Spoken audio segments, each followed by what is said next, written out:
Bom dia a todos e a todas. Gente, queria dizer só do prazer de estar aqui.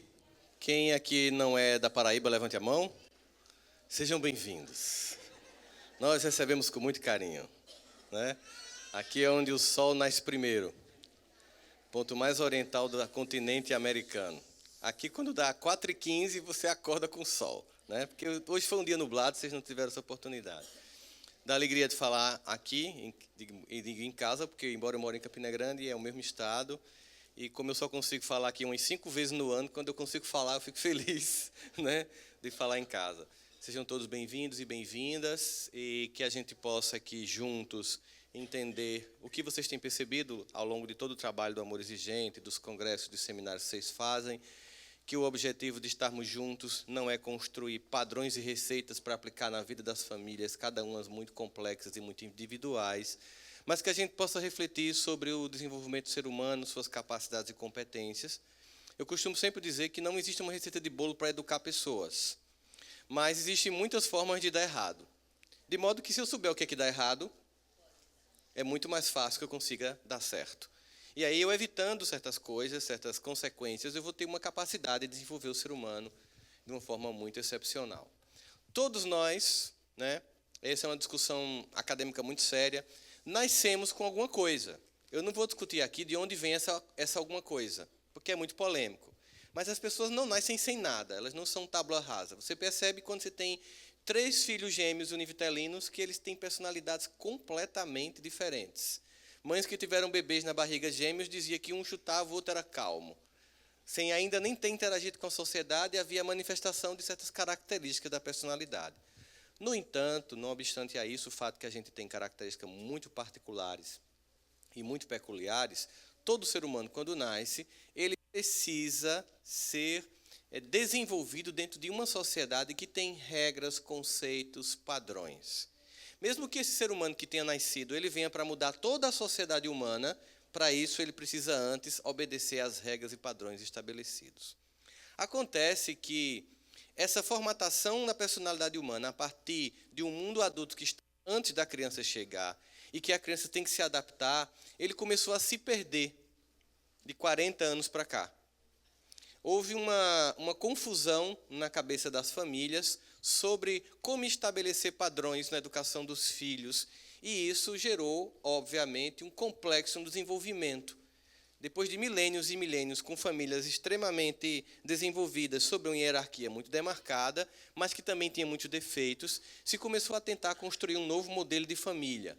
Esse modelo de família tinha como objetivo, digamos assim, corrigir certos exageros das famílias anteriores, que, embora acertassem muito, também erravam. E é muito natural, no processo de desenvolvimento de uma sociedade humana, que a gente sempre procure mais e melhor. No entanto, também é característica da sociedade humana que, quando a gente experimenta algo pela primeira vez, a gente primeiro se equivoque. A primeira utilização que nós demos à energia nuclear foi explodir Hiroshima e Nagasaki. Depois foi que a gente combateu o câncer com radioterapia. E, embora a gente tenha matado quase 200 mil pessoas em poucos segundos em Hiroshima e Nagasaki, a gente salva milhões de vidas por ano através do processo de radioterapia no câncer.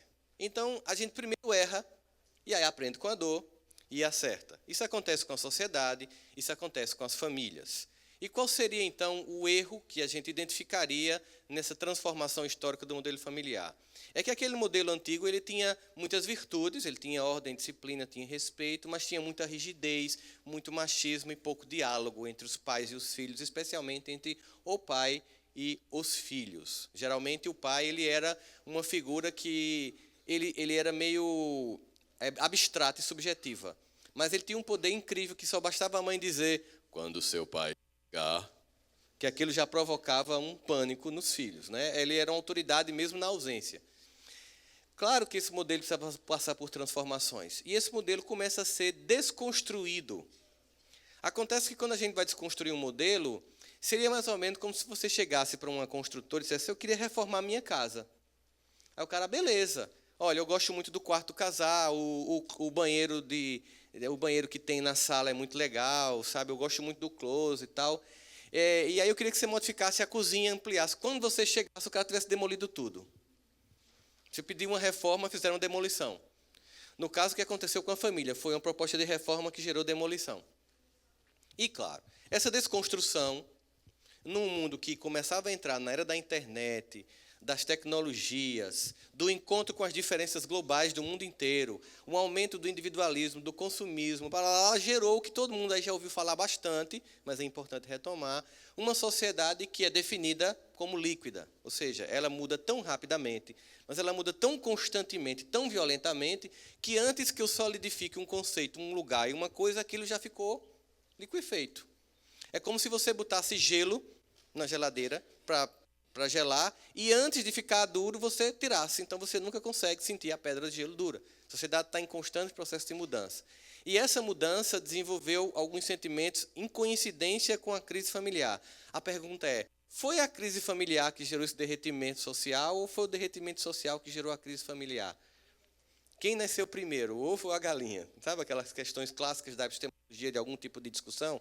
Basicamente, a gente sempre tem que pensar que nunca tem uma variável que explica um fenômeno, como a gente vê a professora Silvana aqui apresentando todas as questões das drogas. Não existe uma variável, não existe uma única solução, é sempre um complexo de variáveis que levam o indivíduo a entrar e um complexo de variáveis que levam o indivíduo a sair. Isso é muito sério, é assim que a academia age, e assim também é o fato de que é concomitante, foi ao mesmo tempo uma crise na família que gerou uma transformação social e uma transformação social que ampliou a crise na família, porque a gente está inserido num contexto que transforma e se transforma nele.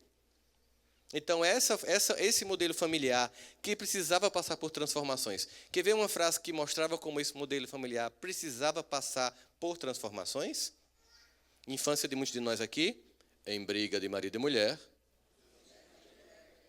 E as pessoas, elas eram assassinadas e todo mundo ficava calado. Então, é claro que essa família tinha que mudar. Crianças eram amarradas, eram torturadas, aí veio a lei da palmada. A lei da palmada não vai ter como objetivo lhe pegar no supermercado quando você faz, deixe de dar escândalo. Não. Ela vai pegar você se você amarrar seu filho e queimar a piola de cigarro nele. O objetivo é, vamos proteger o indivíduo dentro de um contexto familiar que ninguém podia chegar, só que aí se exagerou. E, ao mesmo tempo, nesse processo, a família começou a sair do seu lugar. Deixou de ocupar o espaço que lhe era caracterizado durante milênios. E, obviamente, a formatação do ego infantil, que sempre contou com a presença de cuidadores, que pode ser pai, mãe, avô, tia, pessoas que cuidam, famílias monoparentais, famílias heteroafetivas, famílias homoafetivas, pessoas que estão aqui, vieram antes, e adultos que dizem assim, esse é o sentimento, vamos combinar o seguinte, eu cheguei aqui antes de você, eu quebrei a cara, eu caí em muito buraco, eu traí, eu fui traído, eu humilhei, fui humilhado, eu perdi, eu ganhei, levantei, então aprenda, eu posso dizer para você, enquanto eu puder e determinar a sua educação, que lugares e que posições você deve ocupar no mundo. Porque um dia você vai fazer essas escolhas sozinhos. Essas escolhas vão ser feitas só por você. Mas enquanto depender de mim, eu que faço o recorte da realidade. O objetivo de um adulto vir antes dos filhos é que ele aprende com a própria dor e faz um recorte da realidade que ele apresenta. E diz, aqui vai, aqui não vai, depois um dia você vai. Mas enquanto depender de mim, e esse recorte tem que ser um recorte lúcido, não pode ser um recorte fantasioso. Tipo, eu só vou mostrar o bom do mundo. Eu vou criar uma redoma de proteção, e aí você não vai se desenvolver. Tem um conselho, que o cara diz mais ou menos assim, eu acho que vocês vão identificar quem é o cara que diz isso. Ele diz assim, gente, não seja estúpido, não seja idiota, não seja babaca, não seja inocente, veja todas as coisas. Observe com muita clareza. Mas também tenha a maturidade de, olhando todas as coisas, do ruim, do bom, ficar com as coisas boas. Conhece o cara? Paulo, vê de tudo e retendo o que é bom. É porque eu fiz uma tradução atual. Ele não disse tudo isso. Veja todas as coisas, ou seja, não seja idiota. Não seja alienado. Tenha noção de contexto. Mas não fixe no mal. Porque se eu fixo no mal, eu tenho uma sensação, que é o que está dominando a sociedade humana hoje, qual é? Desesperança, angústia. Não há nada a ser feito. A gente sente isso no cenário político, a gente sente isso com a cultura, com a educação de filho. É uma sensação de que não há nada a ser feito. Agora, qual é o trabalho de um grupo como esse? Um grupo de apoio como o Amor Exigente? É reunir as pessoas e dizer, não é bem assim, não. Não está predeterminado que a gente está condenado e não há nada a ser feito. Então eu preciso sair dessa visão de que não há nada a ser feito. Porque essa é uma visão confortável e a gente tem que se perguntar: quem quer me convencer de que eu não devo mudar e de que não há nada a ser feito? A quem interessa a toda a sociedade humana paralisar-se diante de tudo e dizer: não há nada a ser feito, vamos deixar as coisas como estão. Precisamos ter, então, essa visão. Como se dá, então, o desenvolvimento de um ser humano? Hoje, a maior parte dos pais que podem, obviamente, tentam dar a melhor educação formal aos filhos. Podendo, coloca numa escola bilíngue já para aprender inglês desde cedo. Podendo, manda fazer um intercâmbio lá fora. Podendo, você capacita a criança de todas as coisas, mas esquece de desenvolver o emocional. Aí nós temos hoje pessoas que falam 2, 3 idiomas e quando acaba o namoro se mata. Porque desenvolveu muito a capacidade intelectiva e se esqueceu de desenvolver as competências emocionais. E mais, os estudos recentes mostram o seguinte, que a cada 15 anos, tudo que a gente aprendeu não vai servir para absolutamente mais nada. Nós vamos passar uma vida inteira se reinventando a cada 15 anos. Então, se o que eu aprendo a cada 15 anos não vai servir do ponto de vista do conhecimento humano, qual é a única coisa sólida que eu vou precisar ter para continuar vivendo e me adaptando a essas mudanças constantes? Desenvolver as minhas emoções. Porque, embora as profissões, as tecnologias vão mudar violentamente, e a gente vai chegar aos 120 anos brincando, 120 anos sem fraldão, 120 anos de boa, entendeu? Ativo, namorando, tal. 120 anos bem vivido. Mas aí eu preciso, a cada 15, 20 anos, me reinventar. Eu preciso ter capacidade emocional. Então, a primeira competência a ser desenvolvida numa criança, num ser humano, é uma que as pessoas conhecem muito, chamada resiliência. Vamos ver a importância da resiliência. Quando Charles Darwin vai desenvolver a teoria da evolução das espécies, ele vai concluir que quem venceu foram os mais fortes ou os mais adaptáveis? Os mais adaptáveis, gente. Se fossem os mais fortes, quem estava falando aqui era um Tiranossauro Rex. Eles eram mais fortes que a gente. Mas nós éramos mais flexíveis, porque nós começamos a comer carne. E quando a gente começou a comer carne, a gente começou a desenvolver o córtex cerebral e deu a gente capacidade de planejamento. Embora a gente fosse menor, a gente se juntava, combinava: vamos matar esse dinossauro? Vamos. Porque a gente junto, e vocês sabem o poder de estar junto, como é estar junto, por exemplo, para suportar a dor de alguém na família dependente, como é importante estar junto, como fortalece. Então, há muito tempo, qual é a diferença dos seres humanos para os gorilas? Quando você vê uma família de gorilas na floresta e você olha uma família de humanos, não parece a mesma coisa? Está lá cuidando, tirando piolho dos gorilazinhos, mesma coisa, cuidando, dando de mamar. Agora, eu poderia colocar aqui 200 gorilas fazer uma palestra? Entende? Naquele nível, ainda há muita semelhança. Saiu daquele nível para um coletivo. Para eu viver nesse coletivo, eu tenho que desenvolver a capacidade de estar no outro, no grupo do contexto. Eu preciso desenvolver a capacidade de viver em sociedade. E essa capacidade, ela depende de desenvolvimentos de características emocionais ao longo da infância. Quando você vai estudar os psicólogos do desenvolvimento, como Piaget, Vygotsky, você vai perceber que eles vão dizer o seguinte, que para cada idade tem um aspecto de aprendizado. Quando você trabalha com educação, você sabe, por exemplo, que você jamais vai ensinar álgebra linear a um menino de 4 anos de idade, porque ele não tem abstração mental para aprender isso. E eu até hoje não consegui, diga-se de passagem. Mas você sabe que existem etapas do desenvolvimento neurocognitivo que você, quando ele alcança aquele aprendizado, ele está pronto para outra etapa. E se ele fica com problema nessa, com um efeito de dominó, ele vai levando as outras etapas com dificuldade. Se assim acontece com a vida intelectual, também é com a vida emocional. Vou contar para vocês uma história. Minha esposa tem uma família gigantesca e ela foi passar as férias, quando tinha 10 anos, em Cubati, uma cidade próxima a Campina Grande, aqui do interior da Paraíba.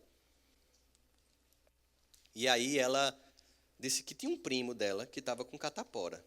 E tinha mais ou menos... A família dela é gigantesca, porque é 10 tios de um lado, 10 do outro. Então, imagine isso com mulheres, sobrinhos e primos. É uma coisa tentacular, não é uma família. E aí tinha mais ou menos uns 30 primos, era São João. E aí, quando descobriram que esse estava com catapora, as mães e os pais se reuniram e tiveram uma ideia. Vamos colocar todos para dormir juntos, todos os primos. Uma espécie de campo de concentração nazista de Catapora. Qual o objetivo desses pais ao reunir todas essas crianças com catapora para dormir com uma com catapora? Qual era? Que todos pegassem ao mesmo tempo. Por quê? Tem um trabalho só, né? Mas é mais que isso. É porque aquela é a idade de adquirir a doença, porque o organismo da criança, o complexo autoimune, está pronto para responder à doença. E aí o que é que os pais fazem hoje? Quando o vizinho tem catapora, viaja. Tem uma criança com catapora na escola. Não, o menino não vai para a aula. O que é que acontece com a criança? Ela não adoece na idade correta.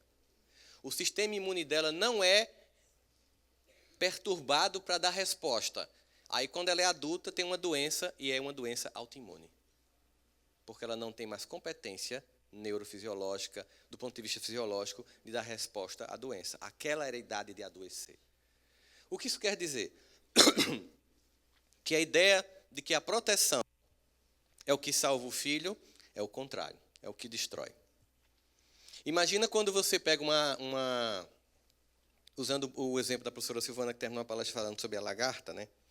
Imagina se você pega uma lagarta que está lá dentro do casulo e você vai passando e percebe que ela está com dificuldade para abrir. Você vê que está um pouco aberto. Aí você, super protetor, faz o quê? Abre o casulo. O que acontece com a lagarta? Morre, ela cai. Porque abrir o casulo com dificuldade nunca foi um capricho de Deus para provocar sofrimento. Eu vou repetir. Abrir o casulo com dificuldade nunca foi um capricho de Deus para provocar sofrimento. Foi um treino para poder voar. E que você tirou. Dizendo que amou. Então você incapacitou o indivíduo para voar com as próprias asas. E óbvio, esse percurso de incapacitação, ele começa a acontecer numa cadeia de desenvolvimento do não desenvolvimento de habilidades nas pessoas.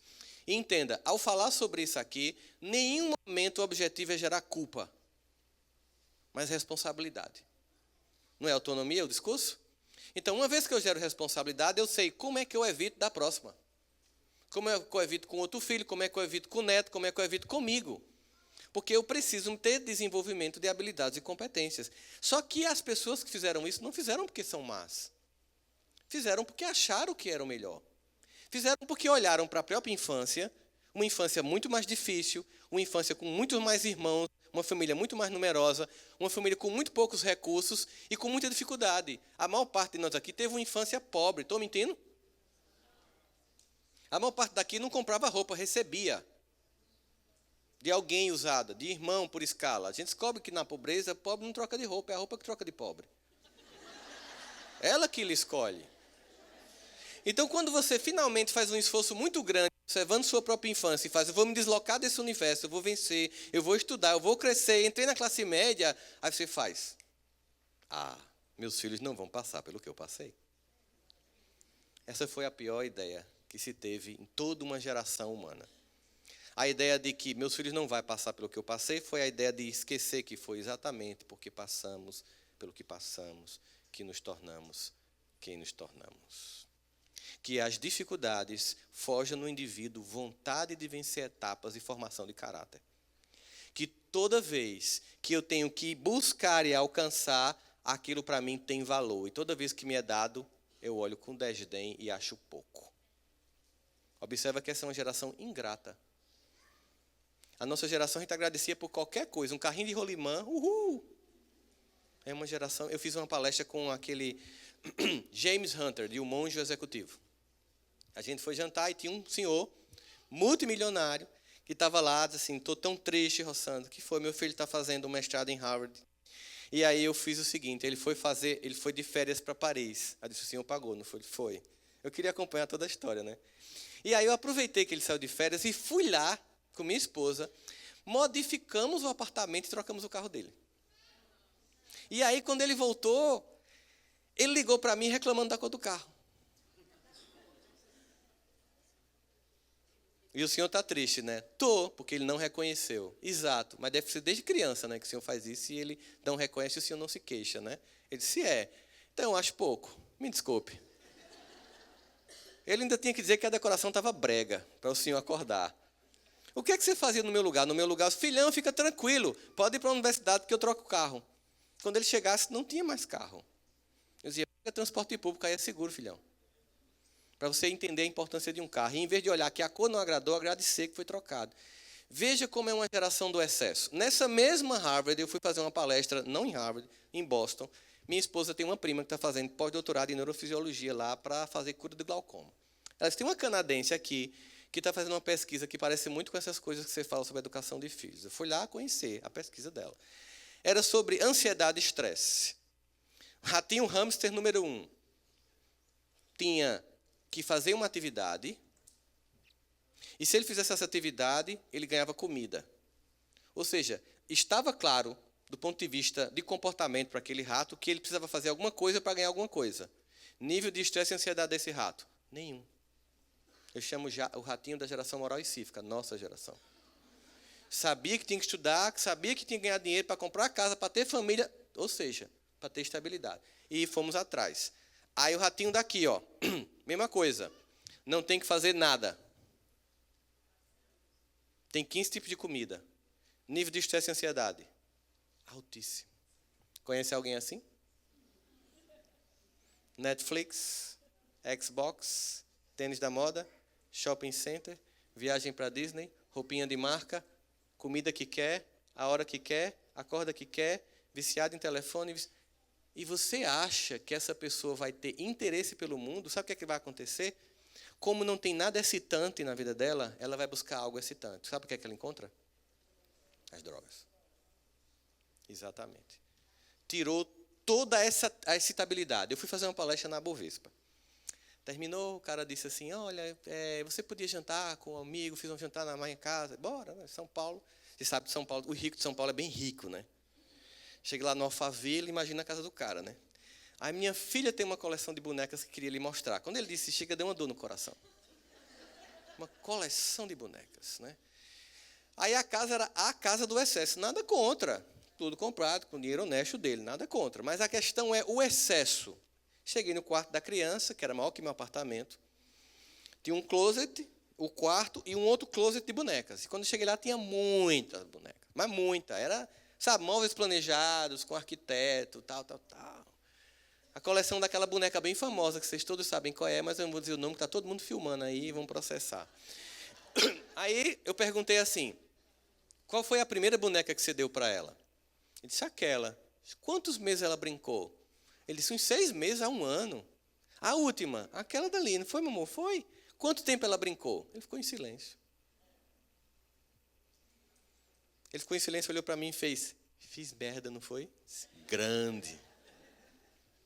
Você tirou o prazer da sua filha de ganhar um brinquedo e você tirou o aprendizado básico de ganhar brinquedo, que são 2.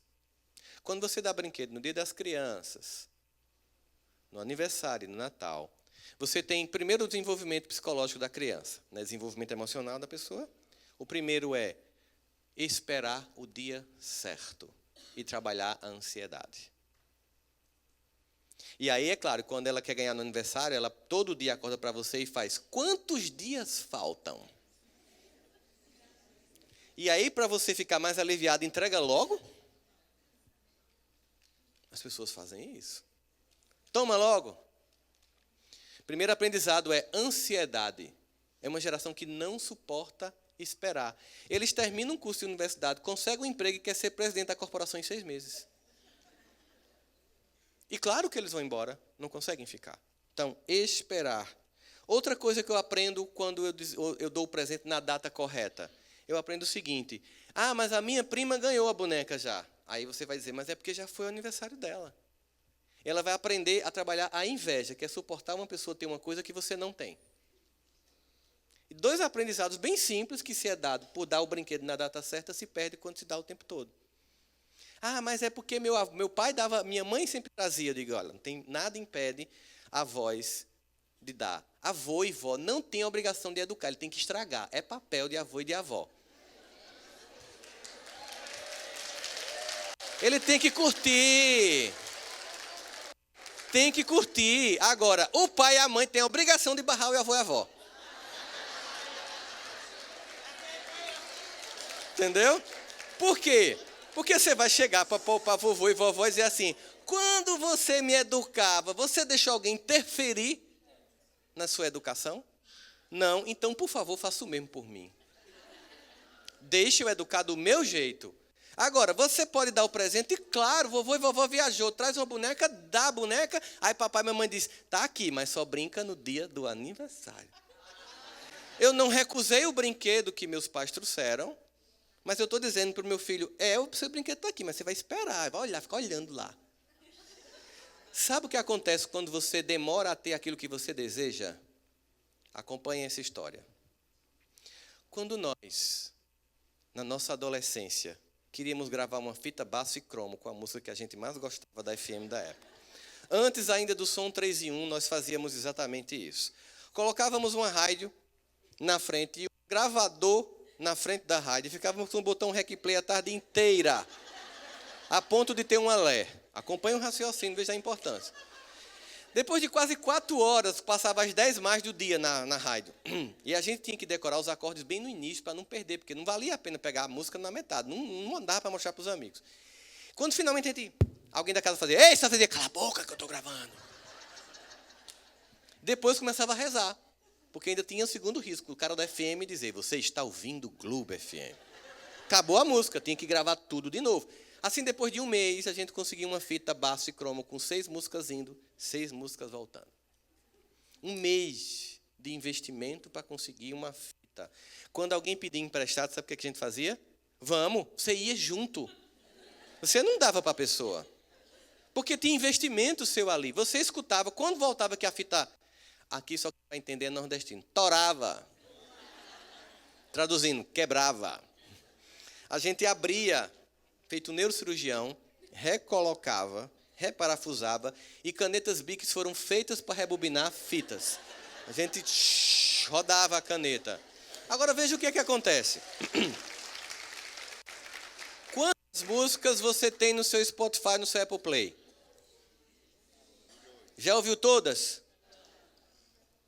Não, né? Não tem esforço. Baixar CD.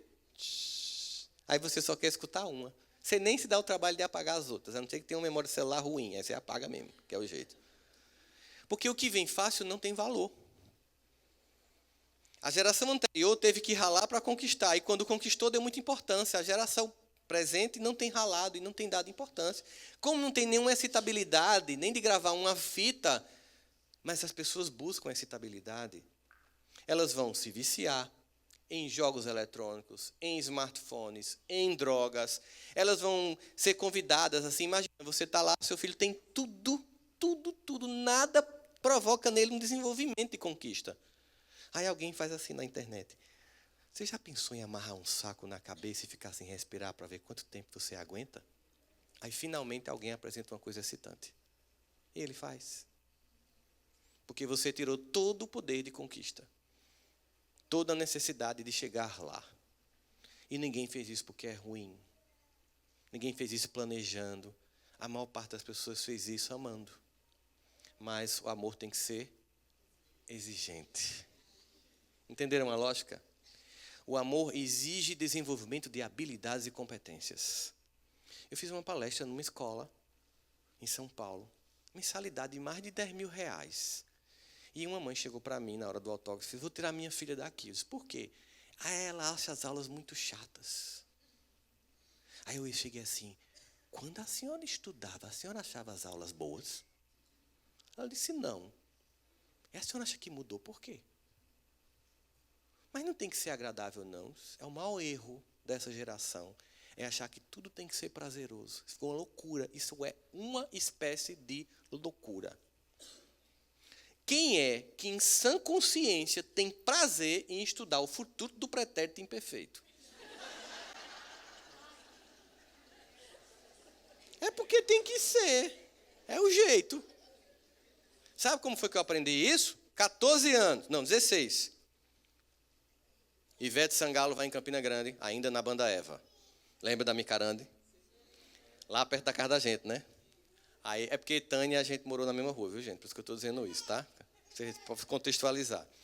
Aí eu chego, mãe, eu vou atrás de Ivete. Meu avô comprou um abadá, mas você não vai. Vou sim, vai não. Vou sim, não vai, eu não deixo, pode vender. Não tem nada não. Faltam 2 anos, viu? Ela disse, pra quê, meu filho? Para eu completar 18. Eu quero ver você me impedir depois que eu fizer 18. Ela fez, aqui em casa? Não muda nada, nada, nada, nada. Aqui é minha casa, aqui é minha lei, aqui é minha norma. Você nunca entendeu não que essa é minha casa, não? Enquanto você depender de mim, é do jeito que eu disser. Se você quiser diferente, é tão simples. Você paga as contas todas, vai numa casa e faz do seu jeito. Mas aqui não vai ser assim. E eu disse para ela o seguinte, é foda. E você ainda acha que eu vou lhe amar, né? Ele olhou para mim e fez, quem disse a você que eu preciso do seu amor? Vocês estão espantados? Imagina eu. Disse, mãe, você não quer o meu amor. Não disse isso. Eu falei que eu não preciso, porque amor é uma escolha. Eu lhe amo. Nada do que você fizer vai mudar isso. Sabe que se um dia você for preso, sabe quem vai lhe visitar? Euzinha. Portanto, aqui é assim, minha casa, minha lei. Estamos entendidos? Eu bati a porta e passei 7 dias sem falar com ela. Ela passou 1 mês sem falar comigo. Ela não saiu do lugar de mãe. Ela ficou lá, no lugar dela. Ela não desceu para o lugar da criança para brincar comigo, para brigar comigo. Naquele mesmo ano eu passei no vestibular de psicologia. Estou lá estudando, escala das emoções e está lá. O amor é o sentimento mais complexo da percepção humana, de tal modo que só sente amor seres humanos com córtex altamente desenvolvidos. O amor exige maturidade. No início a criança gosta dos pais, o amor só vem depois. Mas para o amor vir, ele como pré-requisito precisa de 2 sentimentos que os antecedem. Assim, o amor é sempre resultado de 2 sentimentos anteriores, chamados respeito e admiração. Ninguém ama quem não respeita nem admira. Primeiro o respeito e o amor, o respeito e a admiração. Depois, o amor.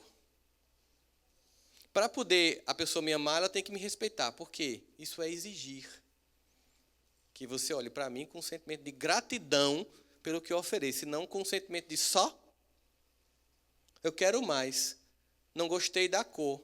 Eu não gosto de comer isso. O que é que a gente escutava quando a gente dizia que eu não gosto de comer isso? É só o que tem.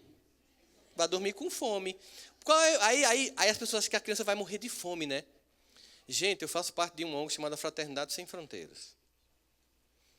Nós temos 15 mil crianças na África que a gente cuida. Nós estamos cuidando das crianças com microcefalia no Nordeste. Estamos na fronteira da Venezuela. As crianças lá passam 30 dias sem comer e não morrem. Por que seu filho vai morrer de noite? Porque não jantou. A gente entra nas aldeias lá e tem uma criança de 9 cuidando de uma de 7 e uma de 5, porque os pais morreram faz tempo. A gente chegou numa árvore que uma mulher morava nela há mais de 20 anos debaixo dessa árvore para comer as larvas que desciam. E você acha que seu filho vai morrer de fome porque não quis comer o que você fez. Aí você vai no shopping e compra um Big Mac. O que é que você ensinou? Tudo é fácil, qualquer drama você dá o que eu quero. E claro que um dia isso volta contra você. É da lei da natureza, gente. Eu preciso dizer a verdade, eu não vou aqui mentir para vocês. E é preciso tentar entender que é preciso corrigir esses eventos. Eu não posso facilitar porque eu destruo o desenvolvimento da criança.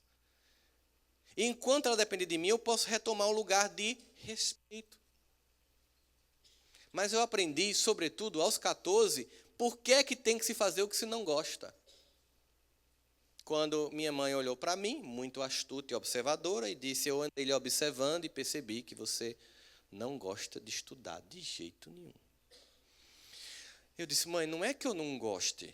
É diferente. Eu odeio estudar. Ela fez, eu observei, eu percebi. Minha mãe dizia que eu era o rei do argumento. E eu já saí me defendendo. Mas a senhora não vai ter problema nem frustração com isso. Afinal, meu irmão adora estudar. Já tem um, para que 2? Meu irmão mais velho é o cara estudioso, fala 6 idiomas. Ele com 17 anos em Campina Grande aprendeu russo e fez uma seleção em Moscou e passou. E foi estudar. Sozinho, imagina, nem o voo da Aeroflot pousava no Brasil, ele teve que pegar em Buenos Aires. A gente pobre, feito uma molesta. A gente tem que fazer uma campanha para comprar roupa para o guri. Aí ele passou 2 anos lá. É professor de literatura americana e inglesa com doutorado em Shakespeare. para que outro filho estudioso? Eu disse para ela, para que outro? Ela já é feliz, já é realizada. Eu faço outra coisa. Ela disse, é verdade. E aí eu entrei naquela clássica dedução filosófica. Meu Deus, que dia feliz. Raciocínio A com B é igual a C. A, minha mãe me ama. B, vê que eu sofro estudando. Resultado, vai me libertar. É um raciocínio clássico filosófico. Aí ela mudou de assunto e perguntou assim, quais são os seus sonhos? Eu disse, sonhos? Sim, seus sonhos. O que é que você quer ter quando crescer? O que é que você quer viver? O que é que você quer experimentar? Eu comecei a dizer tudo o que eu queria. Claro, nos sonhos materiais havia um All-Star vermelho, havia um relógio de pulseira Casio colorida que trocava as cores de plástico, havia a vontade de ter um Escort Hobby ou um Gol GTI, né, que era um carrão da época. E aí, depois que eu estava a 10 mil metros de altitude, minha mãe perguntou assim, beleza, quem vai lhe dar tudo isso? Sim, é porque você já viu que a gente é pobre, né? Eu disse, minha mãe, depois de 3 anos almoçando arroz com ovo, eu não tenho dúvida nenhuma de que a gente é pobre. Então, sempre disse para você que eu só deixo 2 coisas para você. Só tem 2 para deixar, Deus e educação. O resto é com você, não tem obrigação de dar seus sonhos. Não tem obrigação de dar o que você quer ter. Isso é sua conquista. Eu vou lhe dar o que é essência para conquistar o resto. Só tem 3 formas, meu filho, de ganhar dinheiro sem estudar. Aí eu me animei. Oxe, 3 formas de ganhar dinheiro sem estudar. Mãe, diga aí. Chega, eu sentei. Conta aí para mim. Primeira, a sociedade humana ela tem padrões para absolutamente tudo. Nem sempre padrões justos. Por exemplo, existe um chamado padrão de beleza, que incluiria, por exemplo, ter 1,80 m, ser loiro e de olho azul, e no seu caso, você não vai ser modelo. Segunda possibilidade seria ser muito, muito, muito bom no esporte, particularmente no Brasil futebol, já lhe vi jogando, é uma tragédia completa. E a terceira possibilidade seria virar um bandido, um marginal, um assaltante. Quando ela disse isso, eu disse, tá aí uma coisa que eu posso ser. Mas eu pensei só para mim, eu não disse para ela, que valia tudo menos estudar. Ela, mãe, lê pensamento, né? Mas não adianta ficar feliz com essa hipótese, porque você morre no cacete, mas dá pra gente. Engraçado, ela nunca bateu em mim, gente. Nunca. Incrível. Aí eu disse com muito pesar, mãe, só sobra estudar, né? Ela disse, é. Aí eu disse, mas eu não gosto. Aí ela me disse a senha do desenvolvimento do amor exigente. Ó. Ela disse, quem falou em gostar? Em algum momento do papo eu falei que você tem que gostar? Não, eu disse, você tem que estudar. Não falei que tinha que gostar. Meu filho, você acha que os adultos amam trabalhar? Você já viu um adulto domingo à noite? Eu disse, já, vocês ficam estressados. Sabe por quê? Porque vai trabalhar segunda. Quando aquela música faz, é fantástico, a gente já eita, volta para a senzala.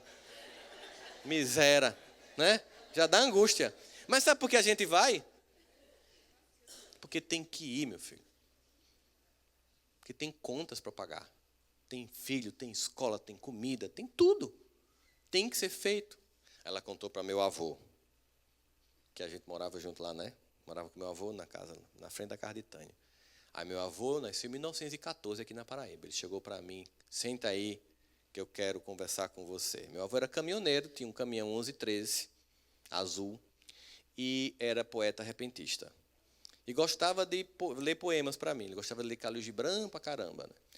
E aí ele chegou para mim e disse, sente aí que eu vou lhe contar uma história. Eu nasci em 1914. Eu disse, meu Deus, daqui que chega os dias de hoje. O dia vai acabar.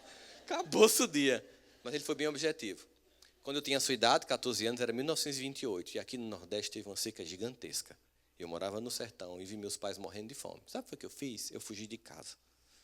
E eu passei 3 dias e 3 noites perdido no mato, até achar uma fazenda para trabalhar 15 anos como capataz, quase como escravo.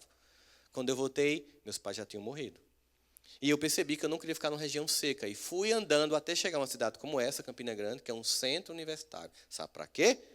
Para os meus filhos terem uma educação que eu não tive. Para os meus netos terem uma educação que eu não tive. Então, olhe para mim e entenda uma coisa. Você não está aqui por mérito próprio.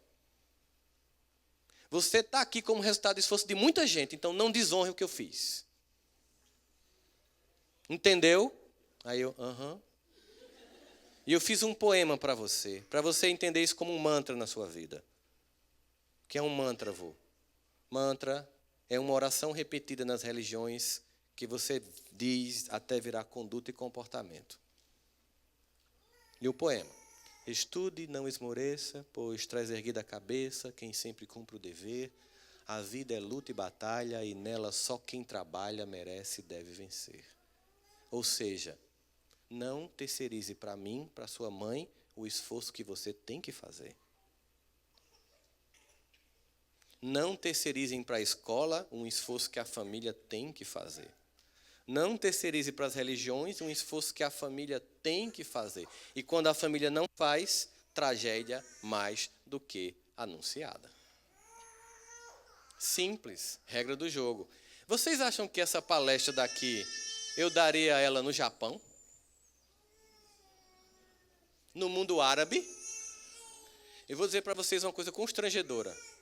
Essa palestra aqui ela é dada em qualquer sociedade cristã, mas em nenhuma sociedade muçulmana, nem budista, nem hindu. Porque lá eles não deixam de respeitar os pais. Simples assim. Lá, filho só tem um objetivo: dar orgulho aos pais. Eu não estou dizendo que é certo. Eu acho que a gente está um passo à frente, só que a gente está no meio, capengou e caiu. A gente está querendo chegar ao passo que seria sair da família quartel, mas fomos para a família hotel. Com variação motel, para alguns casos. E a gente está buscando agora a família lar. Em quem eu nem tenha que reprimir, nem tolher, nem destruir individualidades, mas também eu tenho que dar responsabilidades, orientação e disciplina. É um equilíbrio. Sem esse equilíbrio, há destruição social. Vocês viram em Londres, quando teve aquelas manifestações recentemente, o que aconteceu enquanto as manifestações ocorriam? Eles arrombaram as lojas para roubar produtos de marca. Telefones caros. Ou seja, mas não é Londres? Eu fui há 3 meses fazer uma palestra lá, foi bem massa. Eu viajei na sexta e voltei sábado à noite. É que eu tinha atividade um dia antes e um dia depois, eu não podia ficar lá. Só consegui tirar uma foto na Rua dos Beatles, com aquela, fazendo assim, naquela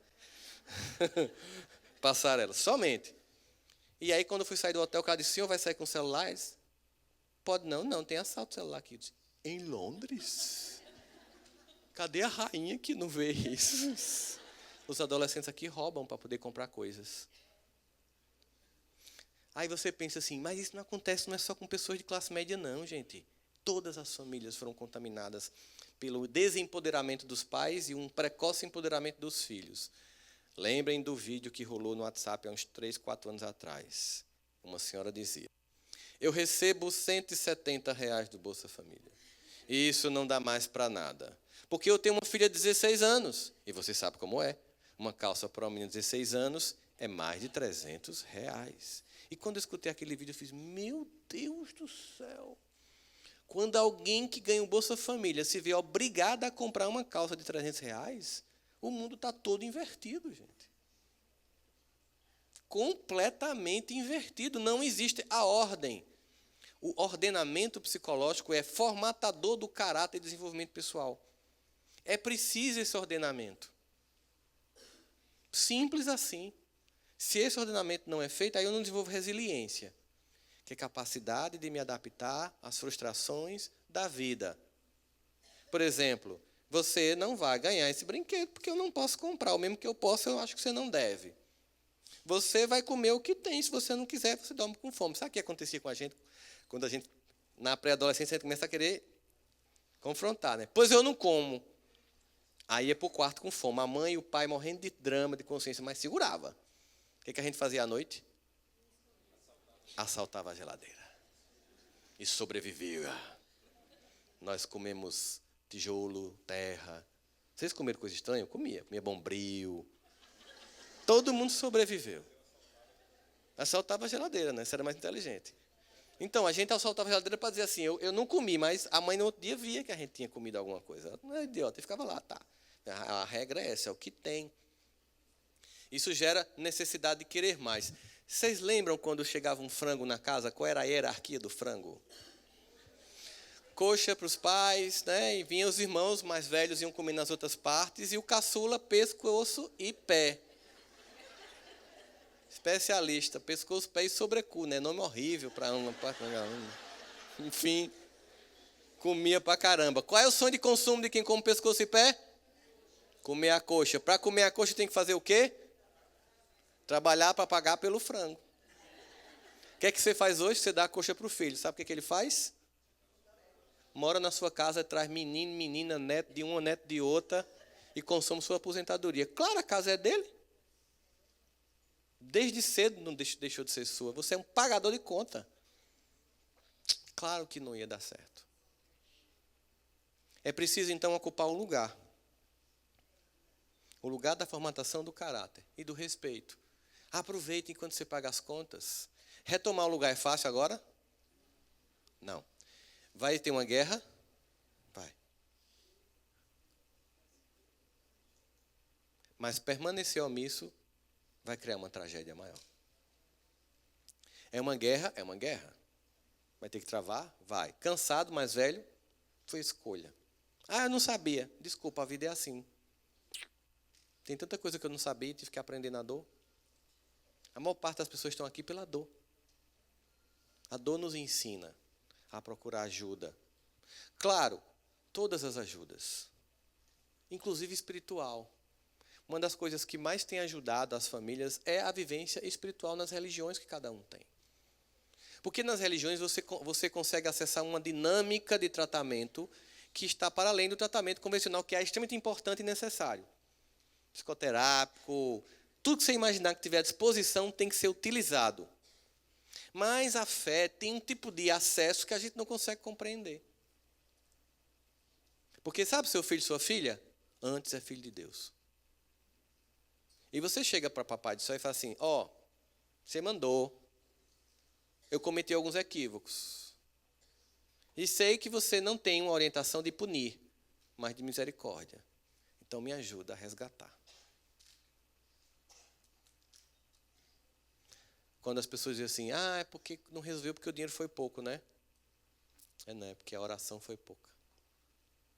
Esse trabalho que seria um trabalho de oração pelos filhos, eu vou falar ele a partir de perspectivas de evidências científicas, ok? Veja só. O efeito placebo e o efeito que um medicamento falso tem sobre a pessoa como ambiente de cura.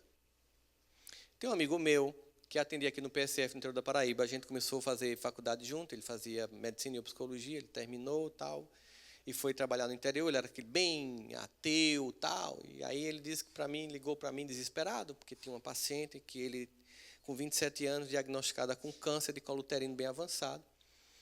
E ele tinha tratado a mulher, tinha mostrado a alguns colegas para ver se eles confirmavam o diagnóstico, porque era muito sério, ela não tinha chance de sobreviver. E aí, ele chegou e foi atender a mulher, depois que os amigos diagnosticaram juntamente com ele, que ele estava se sentindo inseguro, ele era recém-formado. E a mulher chegou para ele e disse assim, doutor, o senhor é médico da família, não é? Sou. Então, o senhor sabe muito bem a situação da minha família aqui no bairro, não sabe? Sei. O senhor não sabe que eu sou órfão? Eu sei. E sabe que eu tenho 7 filhos? Sei.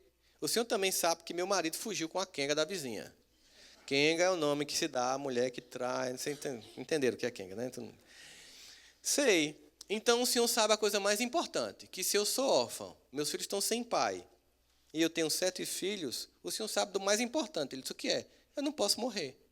O senhor não sabe? Ele disse, ela olhava para mim com tanta veemência, Rossandro, que apesar de eu saber que ela não ia viver, eu disse, sei. Então eu não sei o que o senhor viu dentro de mim, mas passa o remédio para me curar. Ele fez, tá.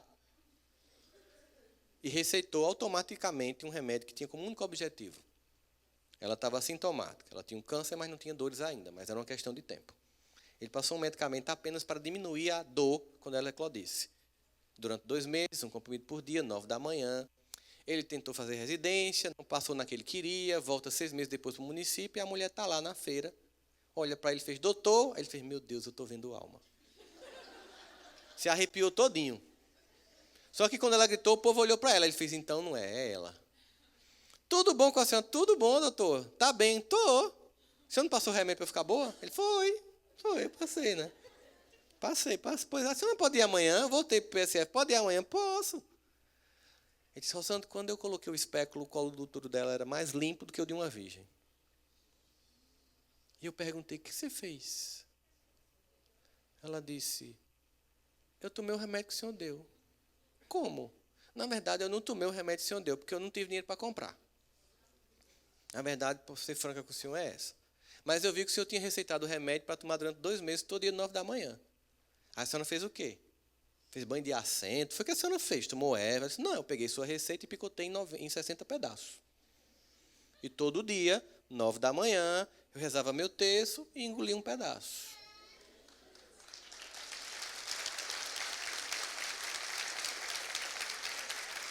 Ok. A indústria farmacêutica não divulga isso. Toda vez que você vai fazer um teste de medicamento, você cria o chamado grupo duplo cego randomizado. 1000 pessoas tomam remédio de verdade, 1000 pessoas tomam remédio de mentira. Mas quem está tomando de mentira não sabe, nem o que está tomando de verdade.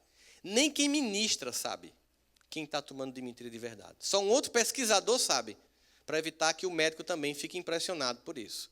O que acontece com as pessoas que tomam uma pílula de açúcar? Em média, 40% se curam. Então, o que é que acontece? Que eu instalo em você uma habilidade de autocura. Que movimento é esse? É a grande questão. Mas será que eu também teria a possibilidade de ser o desencadeador da sua cura? Por exemplo, se o médico tivesse dito para ela, não adianta, a senhora vai morrer, certamente teria prejudicado a capacidade dela de autocura.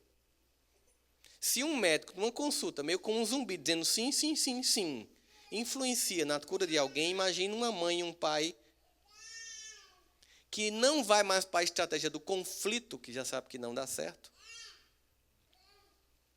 Mas além de todos os tratamentos que tem que ser dado, todos são importantíssimos, psicoterápicos, não deixe de levar, porque tem que ressignificar um monte de coisa na cabeça. Não deixe quando precisa de medicamento de tomar, porque precisa para diminuir o nível de estresse, de ansiedade para a volta do consumo. Mas eu preciso fazer um trabalho com o ego da pessoa. Só que o ego da pessoa não se entende com o meu. Porque escuta você? Não. Não escuta mais você. Mas aí você usa uma estratégia. A chamada técnica da cadeira vazia. Bota uma cadeirinha no teu quarto toda noite e começa a falar com seus filhos.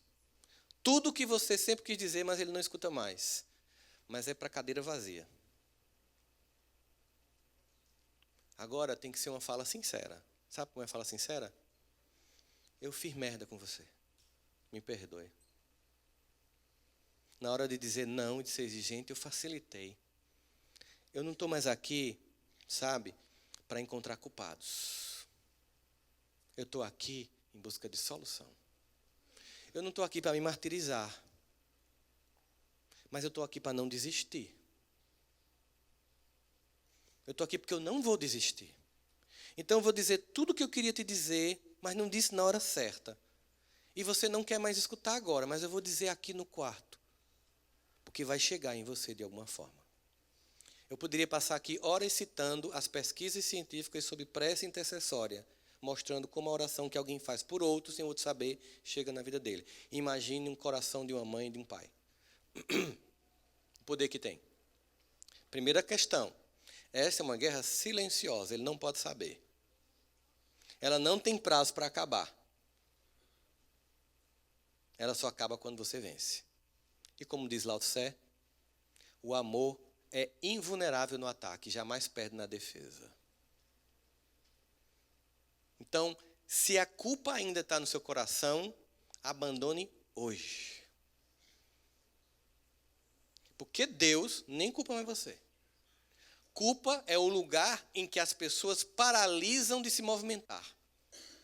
Culpa é um lugar onde você fica se punindo pelo que você não fez. Responsabilidade é a força de agir para modificar. Não perca mais tempo estacionado, olhando para si, dizendo como eu não agi certo. Você fez o que você podia. Você fez o que você entendia que era certo. Você não pode estar hoje com 50 anos cobrando atitudes quando você tinha 20. Você não tinha a maturidade de hoje, você não tinha a informação de hoje. Então não é para se punir. Eu estava explicando esse modelo familiar, não era para punir ninguém, era para explicar como é que funciona. É assim. Para você evitar com os netos, para evitar com os outros filhos, mas com os que já estão, digamos assim, deformados com esse modelo, Agora é outro tipo de atividade. Esse tratamento inteiro que tem que ser aventado é importantíssimo. E agora uma guerra silenciosa em que eu vou falar no iCloud. Porque o ego não entende o ego, mas o self fala com o self, que é aquela instância mais profunda do ser que Carl Gustav Jung indicou na formatação do psiquismo humano. Que você atenta para os clichês psicológicos e os arquétipos. E é importante, uma coisa fundamental, você, por mais que tenha errado, não olhe para os seus filhos com culpa. Porque quando o indivíduo resiste à culpa, ele usa contra você para ter a vantagem. É humano, não é porque ele é ruim. Você faria o mesmo no lugar dele ou dela. Então, quando você estiver olhando, não olhe com culpa. Do tipo, agora eu tenho que continuar dando tudo porque eu não dei o limite na hora certa. Não, eu aprendi agora. Pode ser que 90 anos, vou tentar. Acabou. Não olhe com culpa. Olhe assim, foi o que eu pude dar, era o que eu sabia. Então, não olhe mais com culpa. Para você ter poder de pai, de mãe, de cuidador, você não pode olhar como sendo menor. Não vai funcionar. E quando você começa a olhar sem culpa, você vai perceber que o indivíduo começa a mudar o comportamento. É uma coisa fantástica. Chegou para mim uma mãe, que era assim no consultório. Que eu tenho filhos tal, e tenho um adotivo. E o adotivo é o bichinho. Não tá dando certo. Eu fiz, já entendi. Eu comecei a falar agora. Não tem nem 2 minutos de sessão. Disse, mas já entendi qual é o problema do seu filho. Qual é? Como que a senhora chamou os outros 3? E como é que chama ele? De bichinho. A senhora acha que ele é vítima, né? Aí atende como vítima ele. Não atende como mãe. Mas ele não é um coitadinho. Não, por que é um coitadinho? Porque foi abandonado. Mas no momento que a senhora adotou, acabou. Trate ele como trata os outros. Mas eu sou muito dura com os outros. Digo, exatamente. É tudo que ele precisa. Faça a mesma coisa, mas eu sou estúpida com os outros. Bom, não estou dizendo que a senhora deve ser estúpida, mas é o modelo que a senhora tem, siga ele. Está dando certo com os outros? Tá, repita com ele. Ela chegou, contou para o marido, mas disse, esse cara é louco. Aí ela disse, eu também achei. Aí eles disseram assim, mas a gente já tentou tudo, não foi? Vamos tentar. Aí chega o menino. A mãe faz jantar. Uma família com padrão de vida alto. Aí, sábado à noite, não tem doméstico em casa. A mãe faz o jantar. Um jantar legal. Carne de sol com macaxeira, inhame, cuscuz e tapioca. Um jantar muito bom.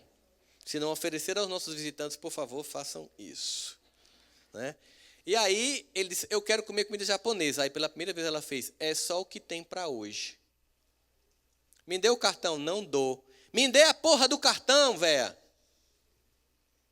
Aí ela disse, cale sua boca, seu moleque. Se não quiser comer a porra da macaxeira, morra de fome.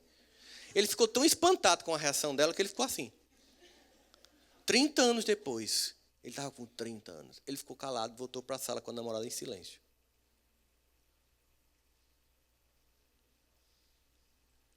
No outro dia de manhã, outra reação incomum dela. Ela acordava os filhos. 6 da manhã. Bora acordar. Hoje tem que me ajudar a fazer a comida, mas não acordava ele. Aí entrou no quarto. Acorda. O que foi? Acorda para me ajudar. Chega de preguiça. Ele levantou. Os irmãos estavam espantados. Ele se dava bem com os irmãos, porque os irmãos tratavam ele normal. Não tratavam como diferente, como coitadinho. Brigavam com ele. Coisa normal de irmão com irmão. E aí, finalmente, aquela confusão toda, ele faz, ajuda, todo mundo assim em silêncio, tipo, não fala porque pode mudar. Fica em silêncio, sabe como você está? Que bom, nem tem engarrafamento aí, surge engarrafamento, aí você não fala para não, né? Mais ou menos isso. Aí, quando foi, aí depois, ele espontaneamente ajudou ela a lavar a louça. E ela chocada. O marido olhando para ela assim, tipo, sabe aquele emoji do WhatsApp? Oh. Depois ele vai para o quarto, volta, a mãe está fazendo um café da tarde, ele senta e chora. Mãe, por que você está chorando? A senhora sabe que quando a senhora me gritou ontem, foi a primeira vez que eu me senti seu filho? Eu sempre me senti um excluído aqui. Eu até disse para ela, eu tenho certeza que seu filho não sai com vocês, que ele não vai para os restaurantes. Não, não vai, porque ele não se sente filho. Simples assim. Porque a ordenação moral dos pais é fundamental na formatação do caráter dos filhos. Assim, a qualquer momento, você pode retomar seu lugar. Se o nível de conflito está alto, vamos para esse planejamento aqui mais transcendental. Começa a conversar com esse ego todo dia. Quando estiver fora, tá hoje na balada, pegando tudo que é droga, entra no quarto. Limpa. Você deve ter cansado de fazer isso, né? Só que vai limpar de forma diferente. Você vai limpar enquanto ora. Sabe? Sobre a cama, sobre o quarto.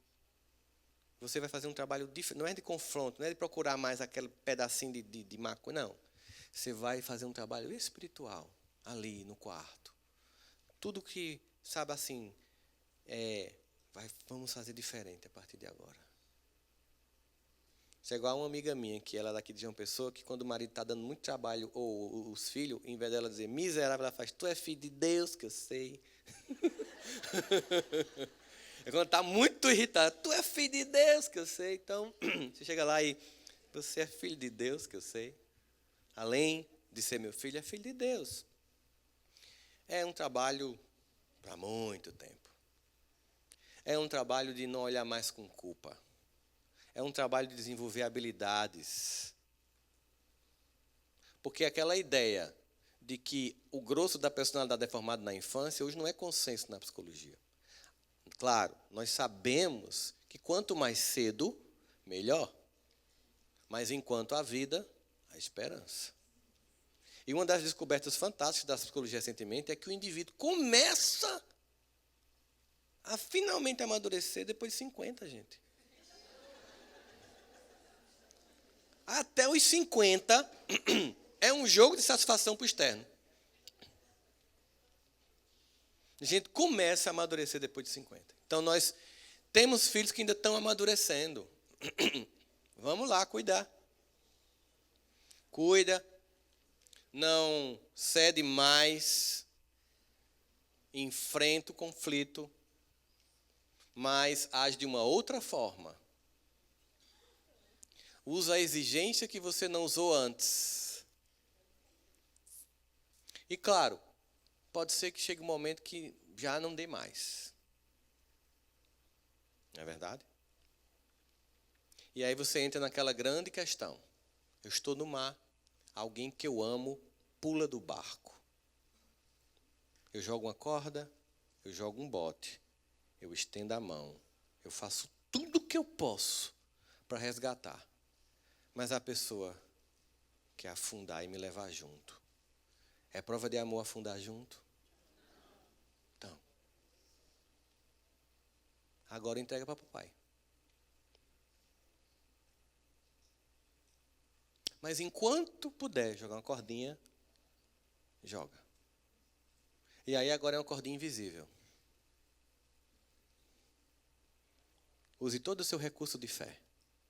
Toda a sua força, todo o seu empenho, com disciplina. Aquela música de Renato Russo parece incompreensível, né? Disciplina é liberdade. Só quem tem disciplina para fazer o que tem que ser feito é que consegue fazer aquilo que quer fazer. Com disciplina. Vou fazer uma proposta bem irônica para vocês. Eu quero que vocês dediquem a esse trabalho de oração para os filhos 10% do tempo do celular. Pode ser?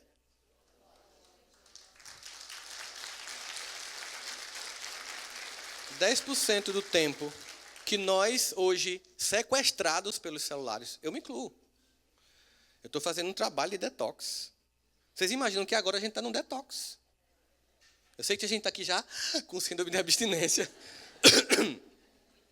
10 minutos do tempo que você usava para curtir foto na internet e ver nada, você vai usar para fazer esse resgate espiritual. E lembre-se, ele é sigiloso. É diário. E você pode pedir para pessoas que amam seu filho também, uma tia, uma avó, entrar com você na corrente. Porque o mundo, ele aparentemente quer nos convencer de que não há nada mais a ser feito.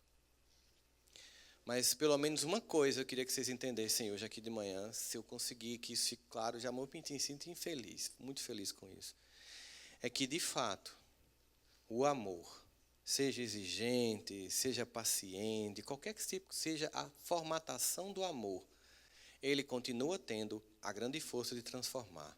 Por isso que Paulo dizia, ainda que, e a frase por si só já explica tudo, eu tivesse todas as clínicas, todas as terapias, todos os medicamentos, todas as internações, se eu pudesse levar meu filho para o próprio Freud, se eu não tivesse amor, nada resolveria.